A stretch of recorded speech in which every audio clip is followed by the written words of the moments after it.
Our vision of what we want to achieve with the company is truly unlocking that potential for everyday utility in stablecoins. I think the B2B use cases and demand for savings accounts and et cetera, emerging markets using it as a hedge for inflation, that's been proven over the last 2 years. The next phase of mass adoption, we believe, will come from stablecoins starting to be used like Visa or MasterCard. Matt Tabbiner is the CEO of Stable, a new blockchain built for stablecoins and backed by Bitfinex and Tether. It just joined forces with PayPal on its stablecoin PYUSD to help expand its distribution, utility, and liquidity. All in, Stable is on a mission to make stablecoins mainstream. We still have 1.5 billion people who are unbanked. 900 million of them have a mobile phone, right? They can send an email, but they can't have a bank account. Some of those data points are just crazy to think about. And that's why this technology is so exciting, because it's going to allow those individuals to leapfrog into a new system.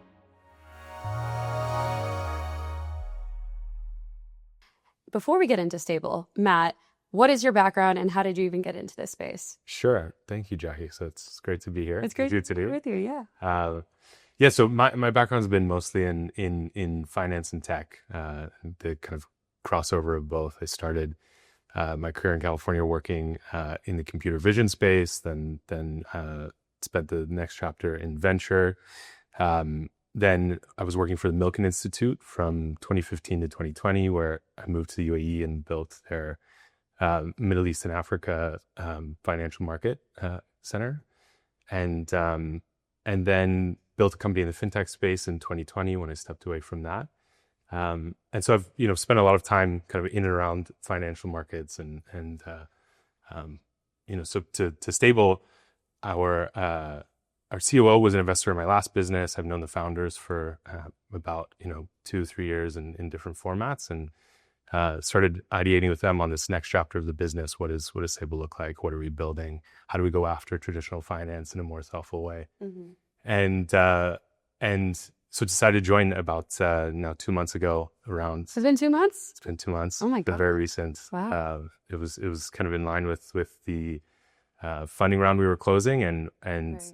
starting to actually execute on what does the next chapter of the company look like. Mm-hmm. So I joined the same time.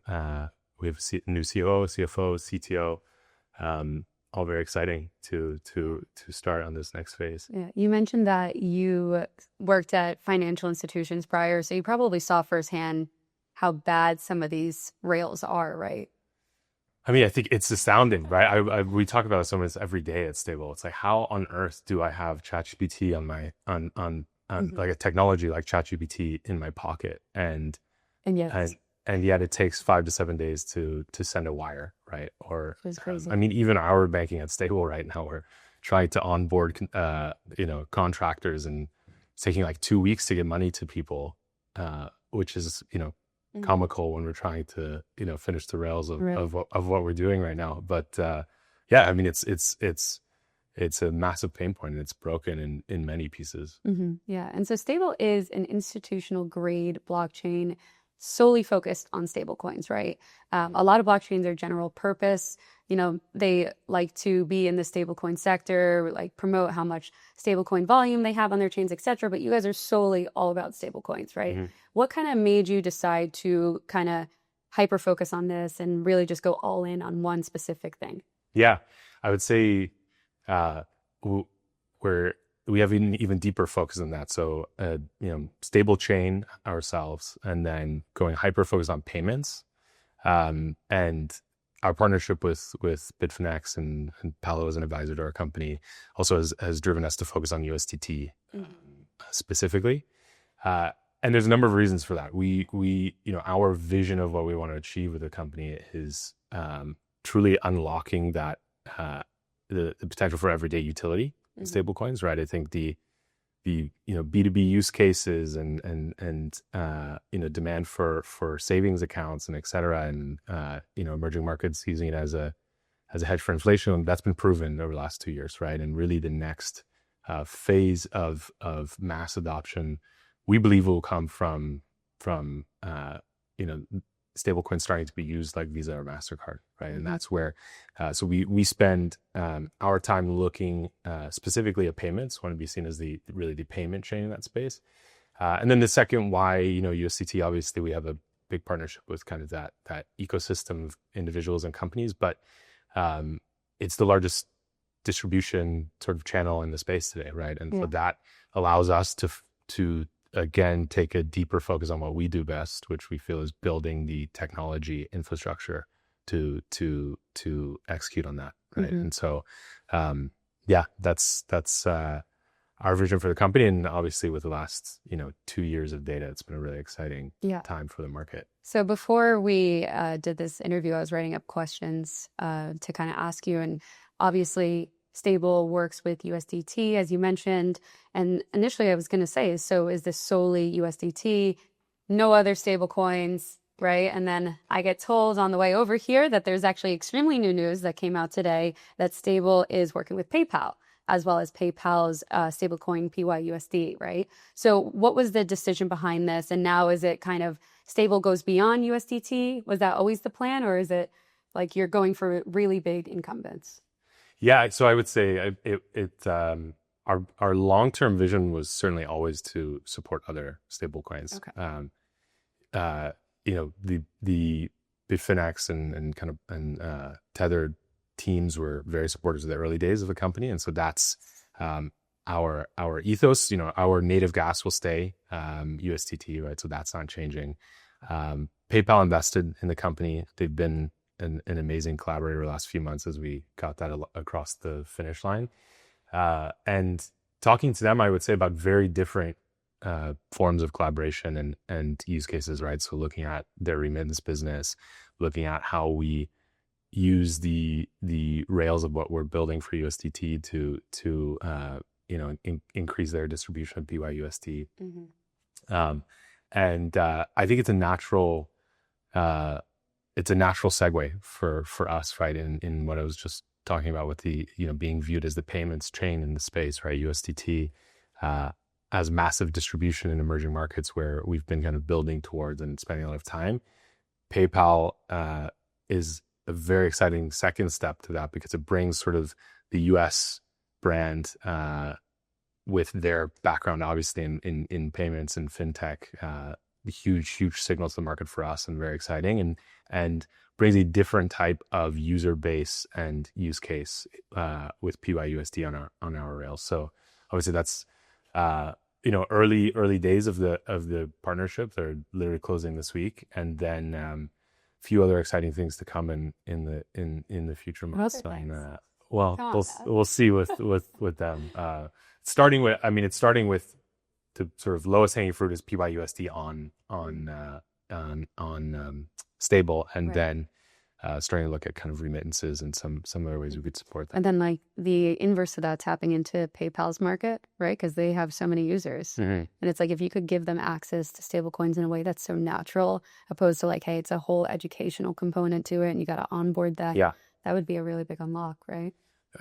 Absolutely. I think that's, the other big problem we look at, right, in this, like the bigger vision of the company, right, in being the kind of payments chain and unlocking everyday utility is the UX UI of that, right? So like, again, the next wave of adoption probably will be less crypto native, right? They're trying to wrap their head around things like gas fees, right? Yeah. That needs to be as easy as possible. And so a partner like PayPal is amazing for that, right? Because it brings a validated name, who better to understand good UX UI in terms of fintech than PayPal. And, so having them as a partner as we look at that problem specifically, like how do we build out our stable wallet, for instance, in the best way possible, and we can leverage their expertise in doing that. It's very exciting. Yeah.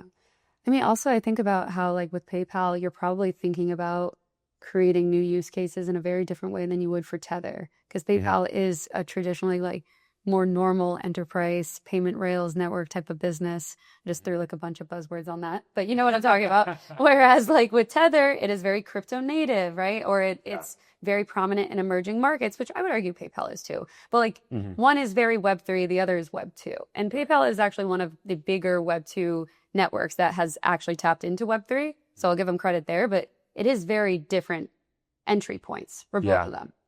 Definitely. I think, we'll see, obviously with USAT announcement on Friday, right? Tether regulated stablecoin. Exactly. The correct way to put it. Yeah. Yes, exactly. That's they're starting their journey into the US. Be exciting to see what they do there. But historically, I think PayPal brings us a great partner in the US market. I think he's pushing us to explore more enterprise use cases earlier in our product development timeline than maybe originally planned. Yeah, you actually tweeted this earlier in September. You stated that B2B stablecoin payments are exploding, adding that since 2023, monthly volumes are up 2,900%, with the average B2B transfer on Tron and Ethereum now over about like 220K. Literally like reading it verbatim. Yeah. What do you think is driving this? You brought up enterprise adoption, right? And then I have a follow-up on that, but let's start there. Yeah, I mean, this data point is really exciting I did my background research. Yeah. I think, that's an astounding number, right? If you look at where it was, like sub 100 million in January 23 to, I need to check the August stat, but, more than 3 billion, right? Which in 2 years, that shows it's now critical infrastructure for these companies, right? Yeah. And so, and that's the fastest growing category in stablecoins today. And so I think that will, that data point mixed with Genius Act, mixed with, companies like Tether starting to come into the US, will only continue to J curve. So that's exciting. I think what's driving that is a lot of cross-border payments for B2B. We're seeing, I think companies, businesses are starting to truly understand the power of instant transfers, right? And so we've heard like a lot of things in kind of commodity space and import export businesses leveraging them for that sort of clearing times, right? Anyway, around the 5 to 7. The long 5 to 7 grueling business days. Yeah, exactly. And then some really, really exciting conversations we're starting to have with companies like around payroll and what that looks like in the future if you're a multinational, right? Your employees in Philippines and Indonesia might be paid in local currency and then they're converting it to USDT, holding it, then they have to convert it back to off ramp it to actually use it on a daily basis. If that's what's happening, why not just cut straight to USDT, right? And give them more control over that. So, the B2B growth, I think will continue to be the fastest growing category for the foreseeable future. And that's something that, now with PayPal, we're really trying to build towards in our product timeline and reflect. What about like B2C and then C2C? Is that even a category we think about? C2C? Like you and me sending each other money, right? Yes. Or is that not C2C? P2P? Well, it is peer-to-peer, but I'm making up a category or I'm putting the C in this context. Because, okay, maybe it's C2B2C, where it's like, I pay through this app and it goes to you. But essentially, yes, peer-to-peer. Yes. If you see those as like major ones, if you had to rank all three, how would you rank them? Of course. Well, it's hard to rank, right? I think right now, at least from a go-to-market perspective, we're spending a lot of time with PSPs viewing that as the way that we reach a huge, volume of the C2C usage. Right. No, C2C is not a term. Yeah. I just created that. I like it. It should be. It's all the same. Consumer to consumer. The way we've gone after it, obviously we have our chain, which is the kind of back end infrastructure, the rails of what's powering this, and then we will launch this stable wallet in November, which will be the core of how we go after these kind of use cases. So, I mean, one piece we're really excited about, we will have P2P free USDT transfers. How do we have stablecoins start looking something like Venmo, right? From our wallets. So we'll work with many other wallets, but view that as really like the tip of the spear for our company and our strategy in entering some of these markets, right? And actually unlocking that everyday utility. So you could start paying for coffee more easily with stablecoins. Yeah. This episode of Talking Tokens is brought to you by Fireblocks, the stablecoin infrastructure of choice for top global businesses from Visa and WorldPay to Bridge and Revolut. With over 100 billion in monthly stablecoin volume, Fireblocks powers stablecoin strategies at scale with infrastructure that enables PSPs, fintechs, remitters, and banks to issue, move, hold, and manage stablecoins. And it's all done securely at scale and with built-in compliance. With Fireblocks, you get complete control to build your own stablecoin orchestration layer, create payment accounts, manage liquidity, and access on and off ramps into over 60 currencies, making it easier to build, scale, and expand your stablecoin business globally. Learn more at fireblocks.com. I've heard like the crypto for Venmo type of narrative before. And I'm sure you've seen other people try and do it. Maybe they have succeeded, but they never got like major traction, right? So how do you guys think about it in a way that actually makes it accessible to users, high in demand, and literally becomes the Venmo for crypto or Venmo for everyday people, but in a faster way? Yeah, I think, it's about the how like the kind of the broader ecosystem of technology you're leveraging around it, right? I think we are well placed with our sort of what stablechain unlocks, right? That will have fee-free transfers on this. I think another big UX UI, right? It's like Venmo, very Web 2 in its user base, Yeah. but in the market to date, it's been Web 3 crypto native users, right? And so why would you go after that UX UI desire is different, right? And so I think now we're entering a different phase of the market where there's a lot of kind of non-crypto native users coming over, expressing interest, and so core to our strategy with that wallet is, look, USDT gas, right, removes a huge layer of kind of confusion, right, around what other tokens you're holding to transact things like USDT.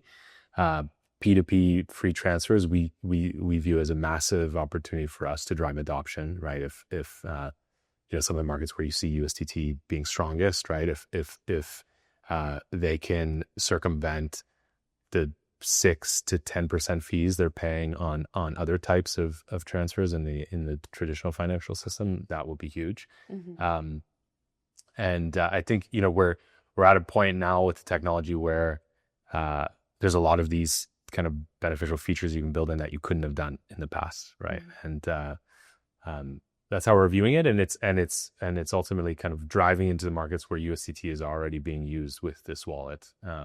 Not to say we won't, collaborate with other wallets, we will, but this gives us the most control over our long-term vision, which is everyday utility, right? And sort of starting with the chain, we have the wallet, which is, gets us into these markets, takes it a step further for using it on a daily basis, and then we figure out how we integrate from there. You guys are working with PayPal. Would you work with Venmo as well?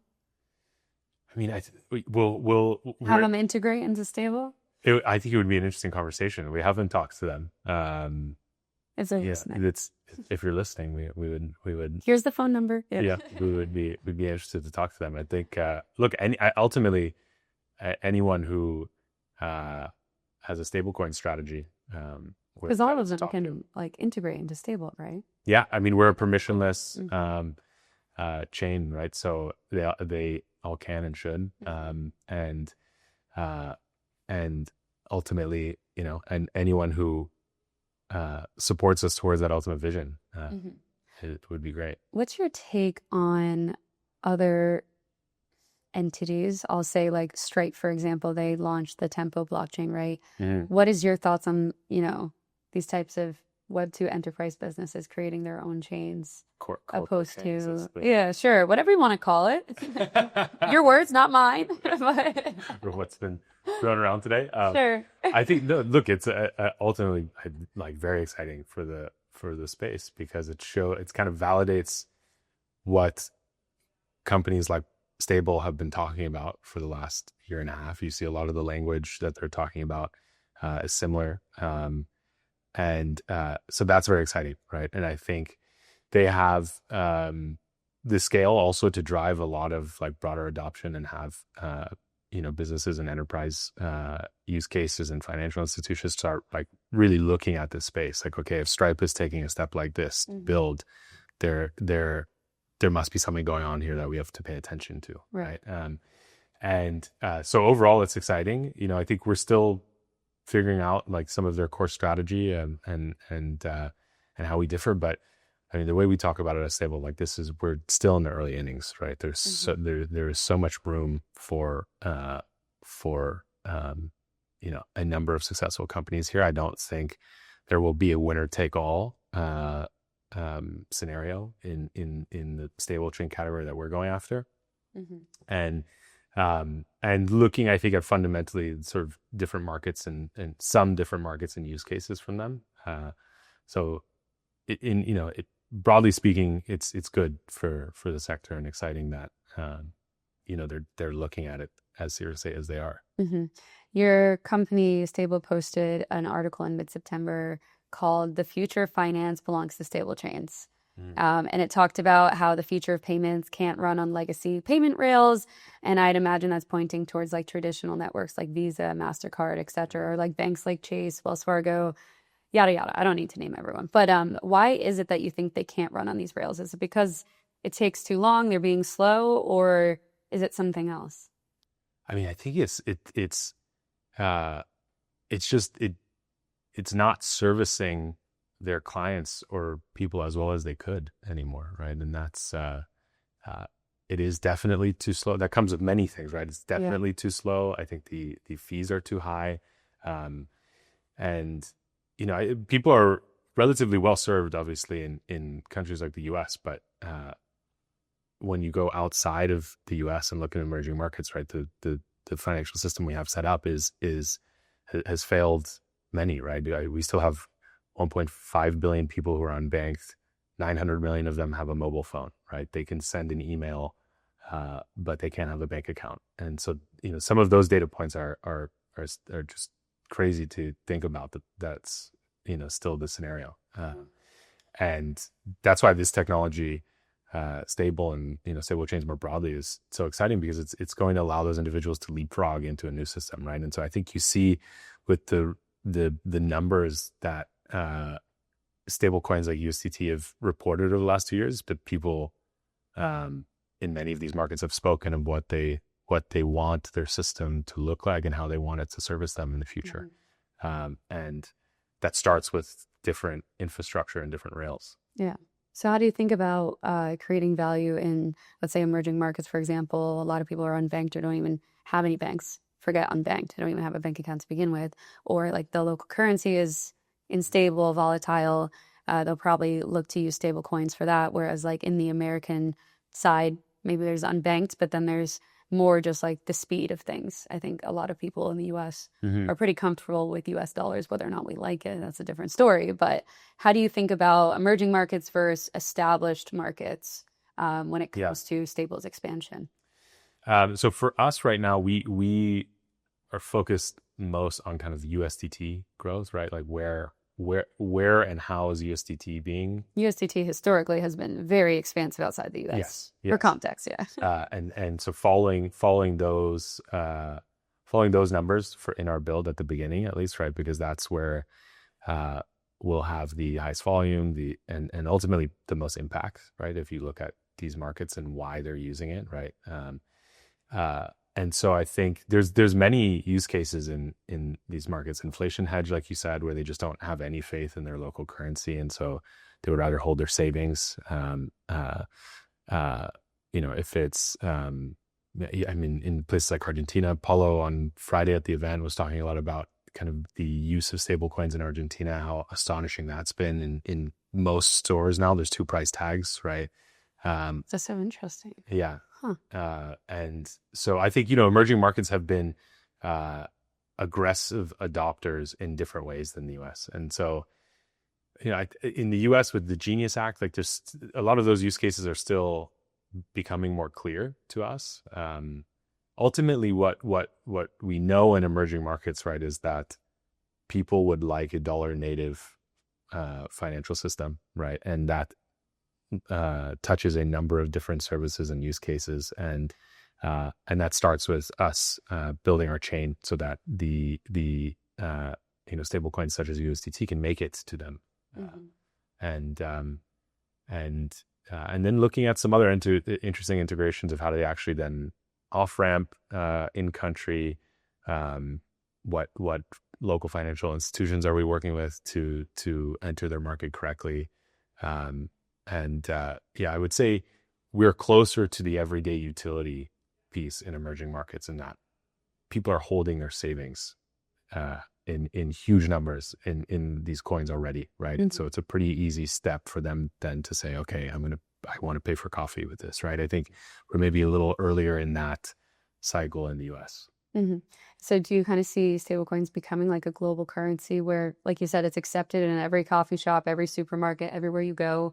You don't need to kind of convert it. It's there. I do. Yeah. And that's our vision, definitely.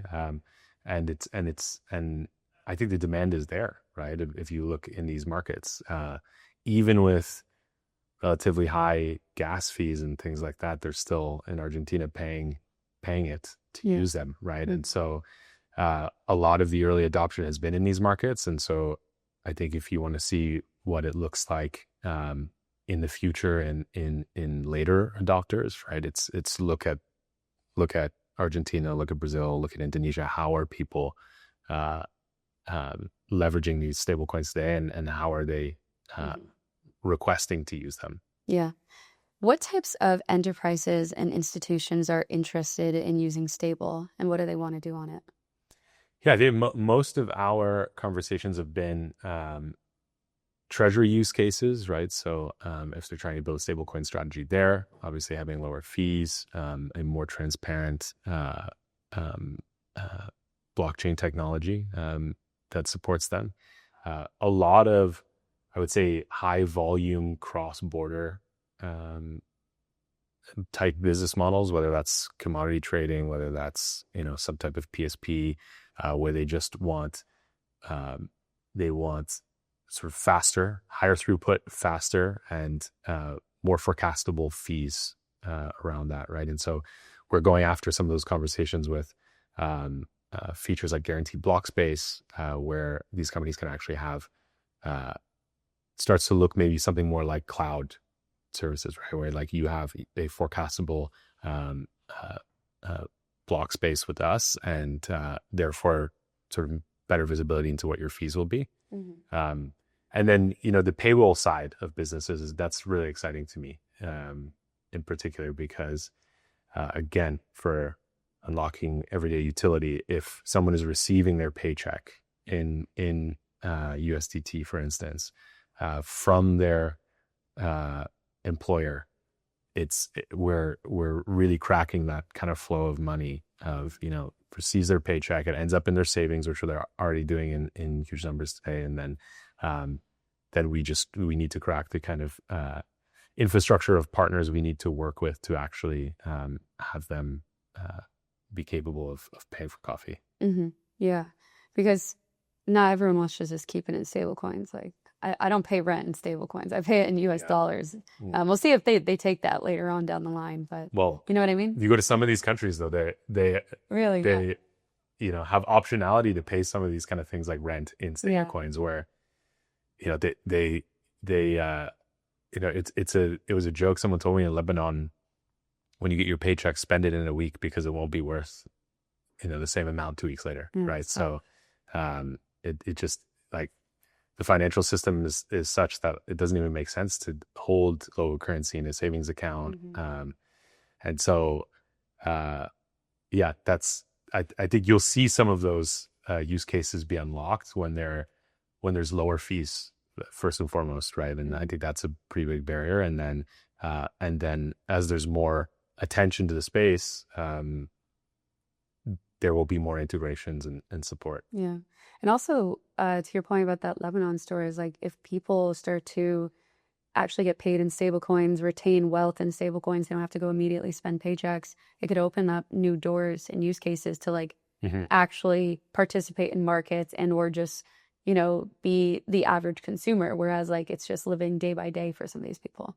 Yeah, totally. I mean, that's where everyday utility comes, right? When you stop fundamentally thinking about it as this other thing, right? It's just part of your money, right? Yeah. And it just works in a better way for you. Yeah. And I mean, I have a very American-centric POV, but I travel for conferences and just in general. I went to Argentina last year. I went to Istanbul in the spring, and like those are two areas where it's like, okay, these are very established countries, yet they do have problems with their local currencies. And if you pay with a credit card, they hate your guts, and they're going to upcharge you like 50% sometimes, if not more or less.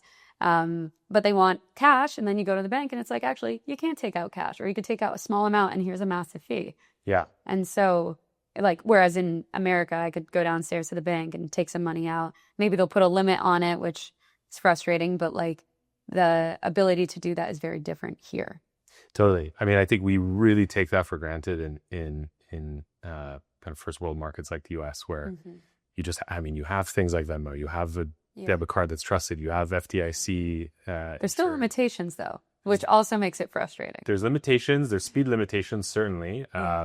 But it works relatively well for you, right? And they, while it's slow and they charge you too much, they you know, you have a level of protection and optionality that doesn't exist in these countries. Yeah. Are there any specific types of use cases or innovations that you think are only possible on Stable?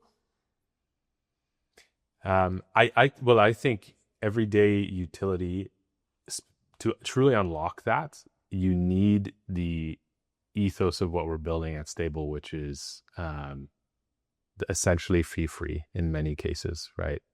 Because to pay for a coffee, you're not going to spend a $1 equivalent gas fee, right? And then I also think there's many institutions that are still trying to wrap their heads around, you know, obviously Genius Act has brought a lot of interest to stablecoins, and so you have many institutions trying to wrap their head around what this space is and trying to walk them through, oh, you have to hold this other coin to pay gas. And even if you just want to, you know, send this primary coin and that's all you've gotten approval for, you know, so I think that there's a new wave of interest and strategy coming in the space, which unlocks those use cases. Like a lot of the, actually Goldman wrote this really interesting report about what they call the summer of stablecoin.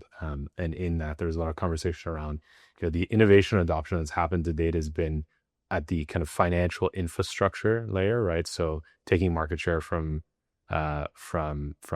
Swift and ACH, right? And now the next chapter is at the services layer, right? So going after use cases of Visa and MasterCard, and where it's truly a service layer, sort of everyday utility of the stablecoin that needs to be unlocked for people, and that comes with the need for higher throughput, right? And I guess the, you know, better, cheaper, faster, old technology sort of tagline. No, that makes sense.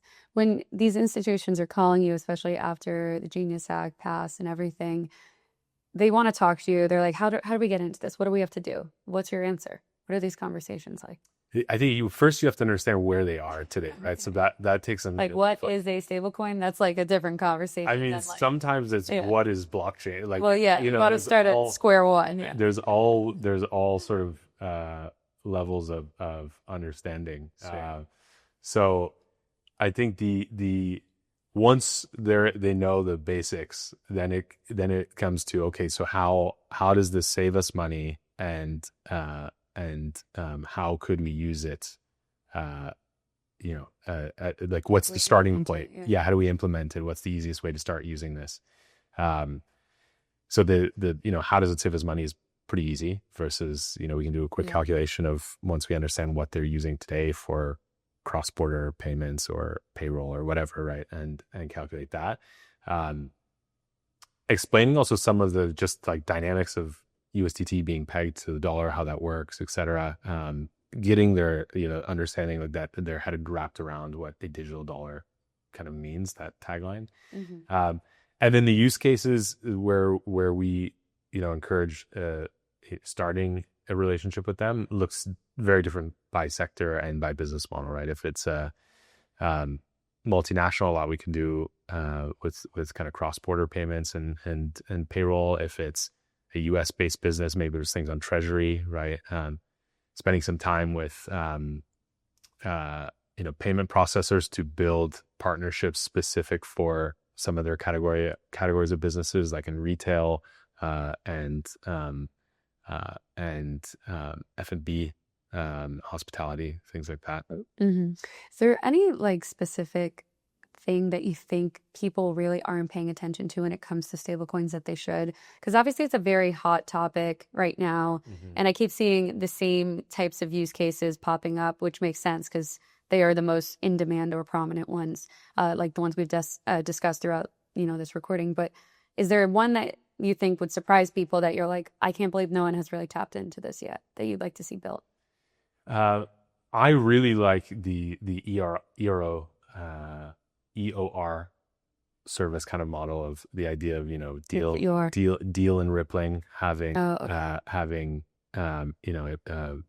salaries and kind of contract payments in stable coins. Because if you look at typically why companies are using this technology, right, it's because they have sort of cross-border employees.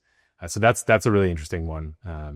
To me, there's like one company, Y Combinator, that's building this right now, which is interesting. So I think it's starting, but I find that really interesting. I think most of the highest growth like opportunity or use cases is starting. It's about scaling it now, right? Which is the exciting point of where we are in the market today. The categories are clear. The savings are clear now. We just have an infrastructure problem, technology infrastructure problem that needs to be built, right? The stable chains in the market need to allow for that kind of last mile of usage. Mm-hmm. I think my last major question for you, Matt, is for stablecoins to kind of redefine the way money moves, finance, etc. What needs to happen, and then over what time frame do you see that playing out? Yeah, I think with Genius Hack, the timeline accelerates, which is exciting. Yeah, which is exciting.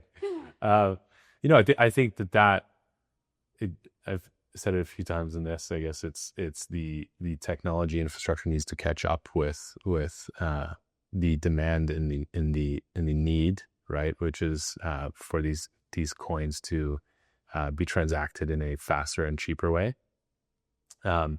And I think we're not that far, right? Like why I'm so excited about stable in particular is we are, our mainnet launches in October, and our wallet launches in November, and then we'll scale from there. And so, we will be providing a solution that does both of these things in a matter of months, right? And so I think we are not far, and obviously there's some others working on it, but we are not far from that being just the state of business in the sector, where a year from now, some of these kind of everyday use cases are truly being unlocked at scale. Yeah. All right. Well, we're going to have to see how that goes. Last thing, Nat, can you leave us with a piece of advice, something that you've carried with you throughout your time? In this space. In this space with Agri? I think, building to people's needs. So it's very easy to kind of talk about, product development at a, vision, macro vision level, right? But going down to sort of the lowest use case, right? Lowest not in terms of value, but just the sort of most foundational use case, understanding how people are using these things today. It's really important. So in this, for something like people's money, building from the ground up, right? Like understand how they're being failed today, understand how they would like to be serviced, and then building up from there, I think is something that we spend a lot of time thinking about, because fundamentally people's money is a very personal thing. So I don't know if that was a long-winded, it was not a one-liner. Did not need to be a one-liner answer. We want all the advice that you could possibly give. Yes. That's awesome. Yeah, that's well, Matt, you're talking about a lot. Yeah. Thank you so much for coming on today. Good luck with the mainnet launch and everything else. Tracking. We'll be paying attention. Thank you.